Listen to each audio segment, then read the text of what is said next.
Hello, hello, hello. Welcome, everybody, to our final match in the April 2021 League for the MTG Paper Legacy Discord. I stumbled over that for a second. I'm here today as one of your resident mods, Oliver B., joined by the lovely Chaotic Bear. Bear, how are you doing today? Doing great. Excited for these finals here. Yeah, so today we have Champagne, right? Champagne rocking the Rug Delver, and we got Elfwine with, go figure, playing Elves. I The know, right? namesake. That seems Yeah, like a really far shot there. yeah. And where you see these players have gotten down to it already. Elfwine had a great turn one start with this Nettle Sentinel. Champagne didn't find anything to deploy on turn one, so we'll see how Yeah, this goes here.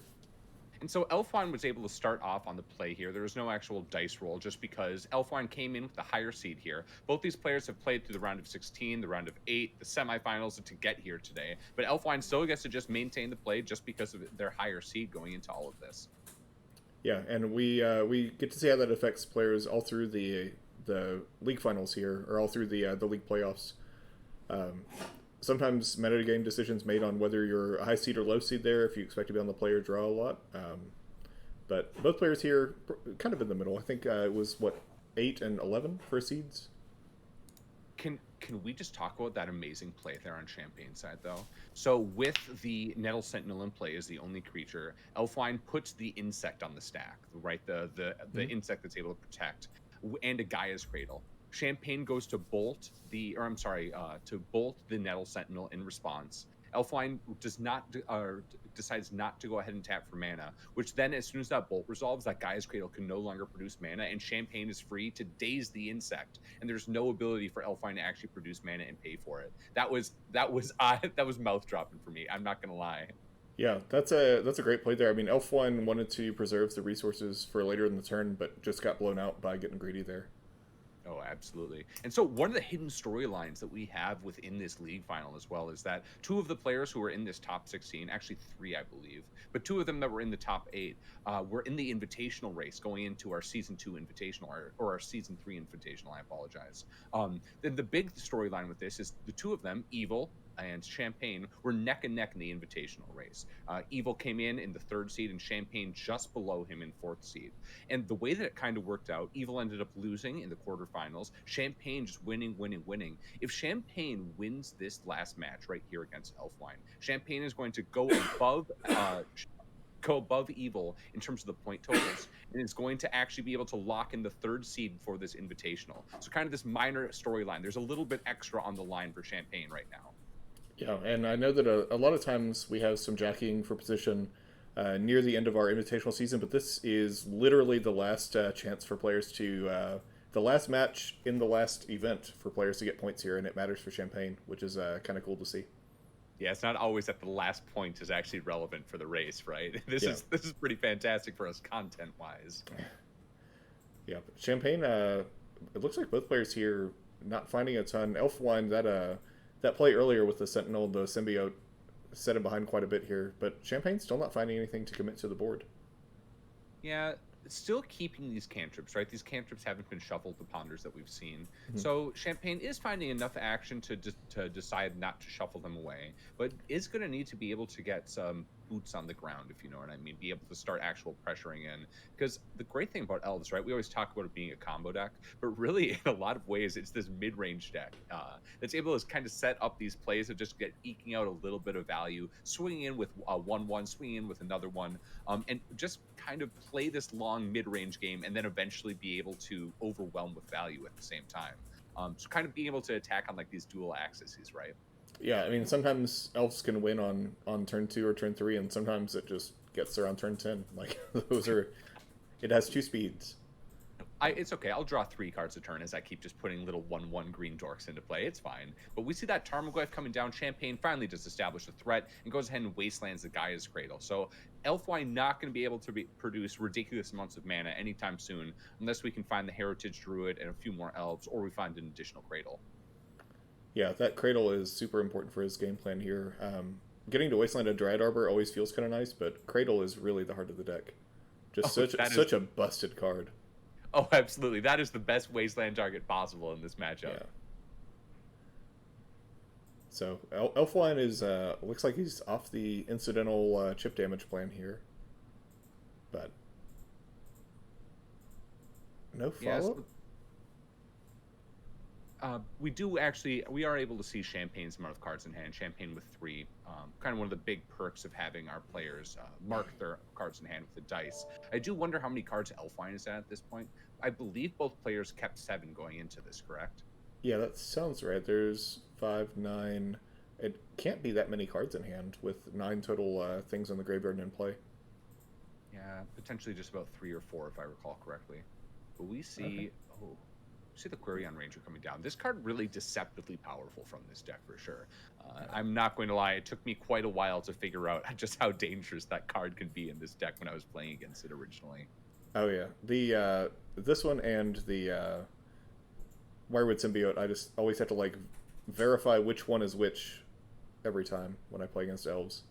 Like, Oh, that's right. Which one's the one that protects the dudes? Which one's the ones that yeah, bounce the lands back? Yeah, help me yeah, figure this out right now. yeah. Which one's the one that I bolt? Because spoiler alert, it's Symbiote. Ain't that the truth? Oh, is that a Force Bolt on both of those creatures, and Elfline just is done. We're gonna go to game 2 here. Oh. I mean, and that's one of these great things that's been happening in Delver recently, right? Where ever since the banning, there's been the move away from Chain Lightning, and the Fork Bolt is back in the metagame. And as another player of 1/1s, that card is an absolute blowout at times. Yeah, Champagne with 2 copies in the main deck here. Quite a lot of game here against elves if you can dig those out. Do you want to go into sideboarding? Yeah, real quick, I'm actually just pulling it up right now. Do you want to go over Champagne sideboard real quick for us? Sure. So Champagne has got a bunch of 1 and 2 outs in here. It looks like 1 Caracas, 1 Grafdigger's Cage, 1 Pyroblast, 2 Pyroblast, and 1 Red Blast, so 2-1 split. 2 Surgical Extractions, 1 Abrade, 1 Sylvan Library, 1 Wilt, 2 Clothis, 2 Submerge, and 1 Rough Tumble. If you are Champagne, what are you excited about bringing in there against elves here? So the rough tumble is kind of the clear and easy one, right? Where rough is this, it's the pyroclasm effect that's just better for a Delver, right? It doesn't actually hit your flying creatures. But that's the really clear and easy one. At the same time, I do really like Submerge, depending on the cards that you're willing to take out. Stifle is not amazing in this deck. It has some, or against this deck, it has some play, but is not absolutely nutty. So Submerge can come in just as the free, both deny you a draw if we're kind of getting to these stumble points. Hmm. Go figure, Elves is going to have a forest in play the vast majority of the time. But then a Yeah, Braid is also a live card as well. It's just another removal spell, right? yeah. But what do you think that you like out of this?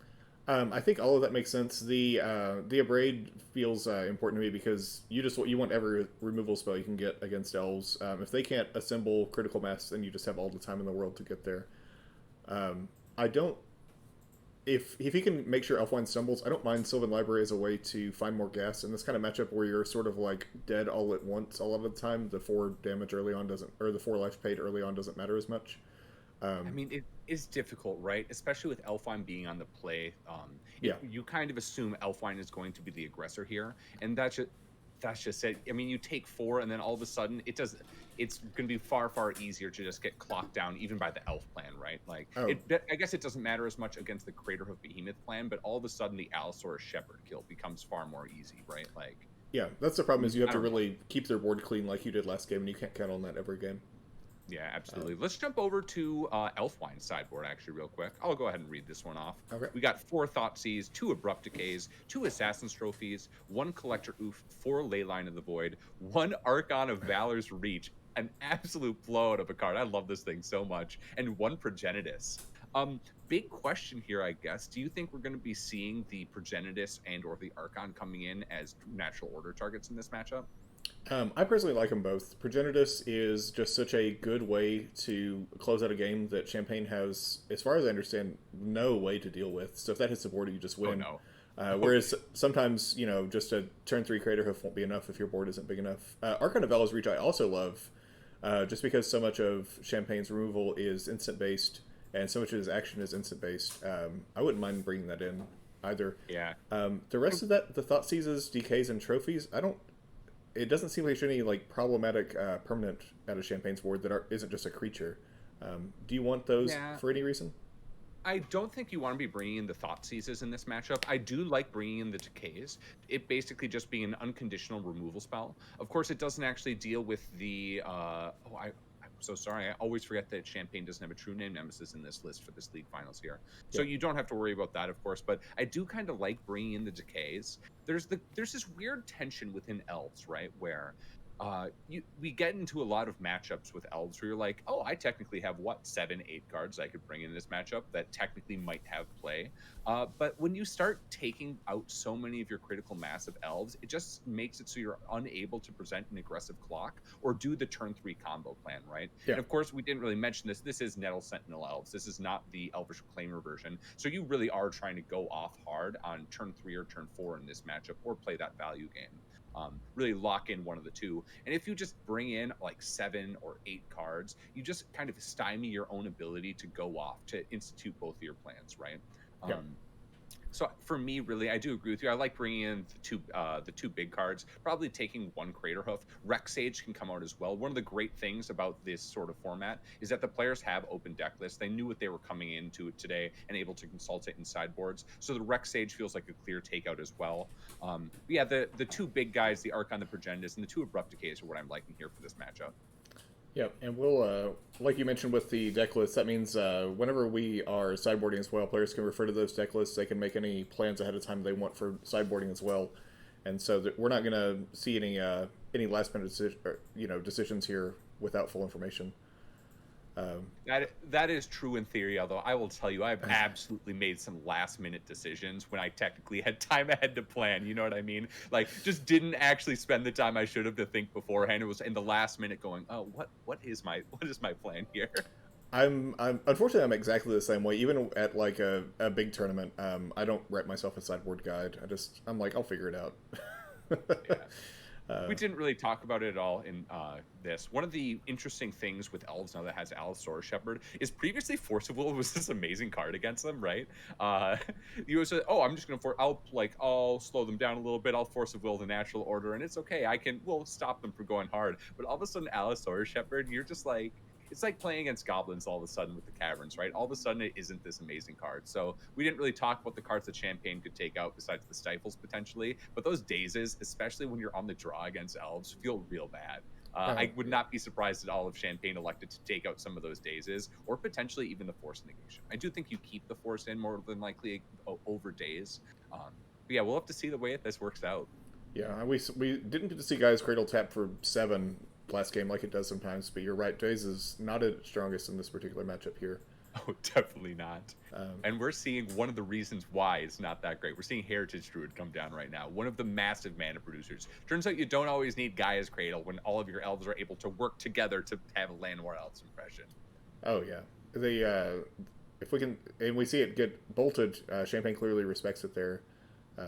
That Nettle Sentinel that we saw briefly live last game, plus that card makes a ton of mana. That is exactly how you combo off. That's just we essentially have functionally infinite mana here. Of note, and we see the Stifle. This looks like the Stifles did stay in. It converted on a fetch land.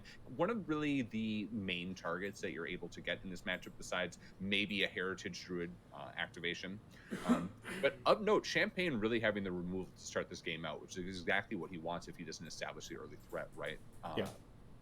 We are expecting there to be, between the Submerges, the Abrades in the sideboard, and the 7 mainboard removal spells, there you do have a lot of tools to be working with to slow elves down in the early game, as long as you get them, of course. Yeah, and we failed to mention during sideboarding there, Grafdigger's Cage coming in there as a way to completely shut off Green Sun Zenith out of Elfwine's deck.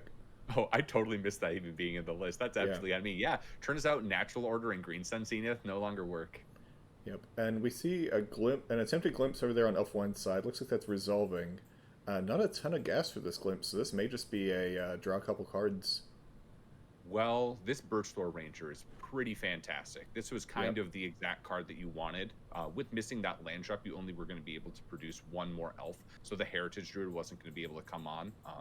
But this Birchthor Ranger, you're at least going to be able to produce another green and hopefully get another little 1/1 into play, and at least get a divination impression out of that Glimpse of Nature. Yeah, unless we see, this is an Abrade on the Heritage Druid in response, so Birchthor won't have a friend to make mana with anymore.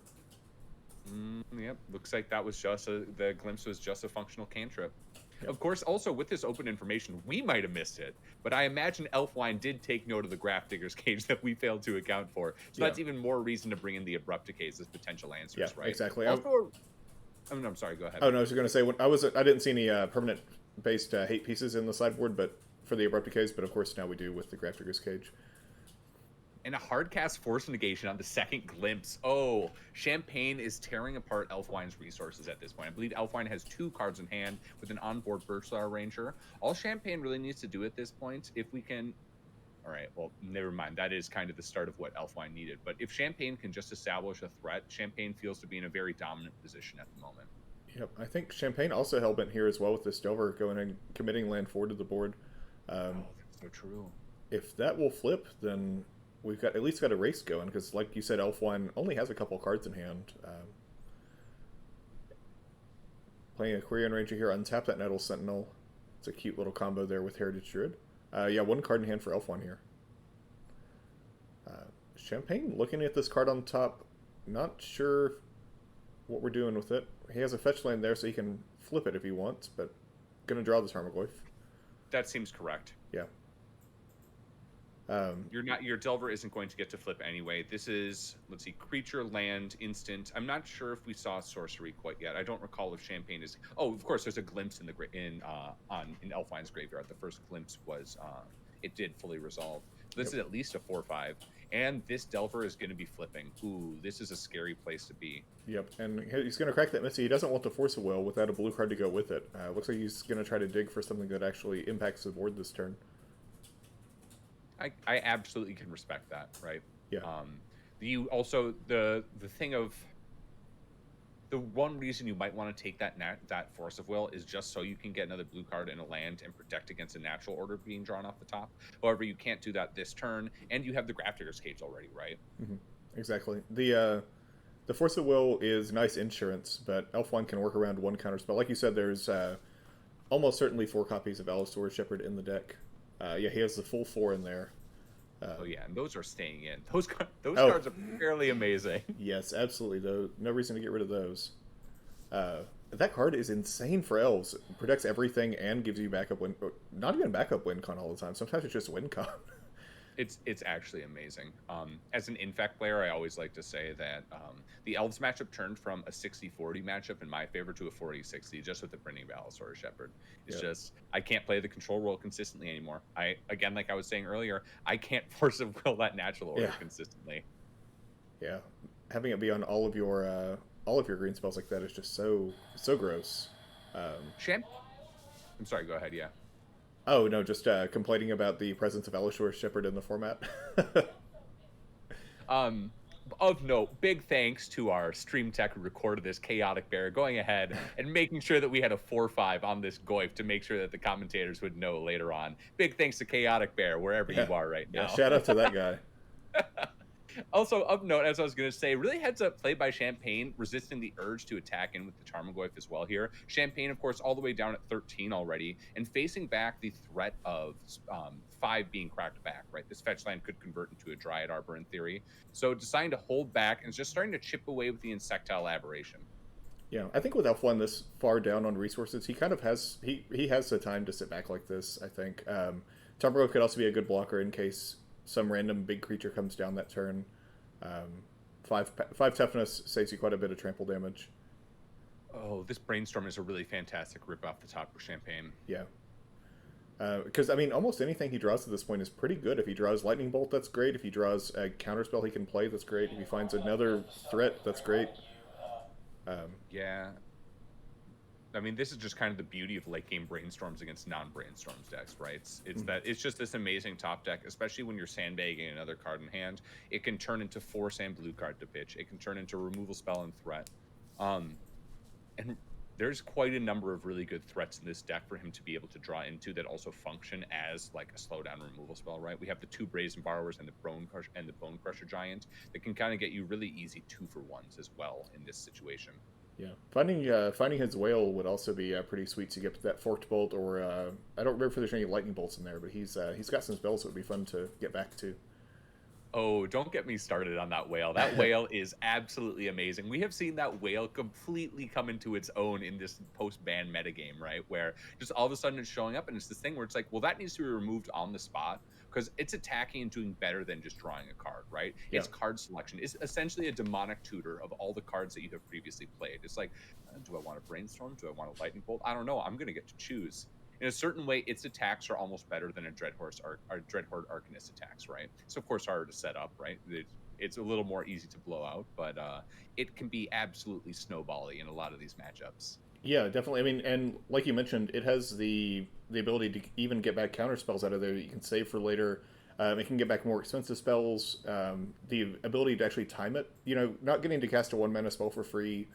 Okay, like, but getting to time that ponder, time that brainstorm when it's best for you, feels almost better than Dread Arcanist in a lot of situations. It is a great whale. I'm not gonna lie. Let's put it like this: I did put a couple in my TCG cart after watching a couple of Champagne's earlier matches yesterday when we were recording, and I have a few whales on the way to me at the moment. Yeah, I think after seeing it on one of our fight nights, I placed it a few weeks ago. Oh, and swinging in with the double Goyf and Insectile Aberration, Champagne recognizing that he is the one in the driver's seat right now. Yeah, I'm expecting some chump blocks here. Alfwine never found a way to restock that hand, and just drawing one card to the turn with no selection against a deck like Champagne's is not going to get there. Yeah, when Champagne is chaining brainstorms and ponders, and Elfwine is unfortunately chaining lands off the top, which is kind of what we saw, right? Yeah. It's just really hard to get back after those initial two glimpses had been dealt with so readily, right? One glimpse converted for a single card, the other glimpse just met a hard cast force negation. Yeah, that's super unfortunate there for Elfwine because if he, I mean, imagine if he had drawn 3 cards off of one of those, or maybe in a couple cards off of both of them, then this game would look a lot different than single Birchlore Ranger and 4 lands. Well, especially that first one, right? That turn cycle started with the fetch land getting stifled. That was what prevented him from getting to 3 mana. Then also the bolt on the Heritage Druid after the bolt. If there had just been no interaction, that could have been the go-off turn, right? You Yeah. go Glimpse, play 2 1-drops, and then just go to town from there. You're producing 3 and just can chain at that moment. All right, we see the Looks hand like was. we're revealing cards in hands. Oh, he had backup submerged the whole time. Brutal. Oh my goodness. Yeah, Champagne definitely finding the tools he needs there, which means Champagne is going to take the match in 2 and is our April Paper Legacy Discord champion. Yeah, and along with that, like we were talking about, Champagne winning this match means he went right above Evil in terms of point totals, got there on the last match of this invitational season to secure 3rd seed going into our invitational that will be played, or was already played by the time this video comes out in the beginning of May. Yeah. We want to say really big props to all the players involved in this entire top bracket. All the players in the top 16, they had to win out their pools to even get here. Elfwine had to win his pool and then win the round of 16, the round of 8, the round of 4 to finally get here today. So fantastic run by all the players involved getting here today. Before we head out, Chaotic Bear, you got anything to say? Nope. Check the video description. We should have a link to our Discord there where you can join and play these monthly leagues with us as well. Play in our Looking for Game channels. Theory Craft, Buy Sell Trade, hang out, chill, do F&Ms, whatever. Do our Saturday events, our Sunday events.